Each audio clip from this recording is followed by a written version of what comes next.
வெயிலுக்கு அதிகமாக கூல்ட்ரிங்க்ஸ் குடிக்காதீங்க. கூல்ட்ரிங்க்ஸில் ஃபுல்லாக கார்பனேட்டட் ட்ரிங்க்ஸ் குடிச்சு அதிகமான சுகரும் உள்ளே போகுது, டைஜஷனும் கெடுது. வெயிலுக்கு பழச்சாறுகள் எடுத்துக்கிறது மிகச்சிறந்த ஒரு தீர்வாக இருந்துட்டு இருக்கும்.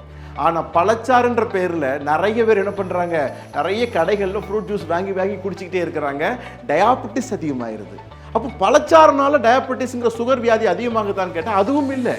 ஆனால் பெரும்பாலான கடைகளில் பழச்சாறுகளில் என்னெல்லாம் ஆட் பண்ணுறாங்கன்னா டேஸ்ட்டுக்காக அதிகமான ஒயிட் சுகர் ஆட் செய்யப்படுது.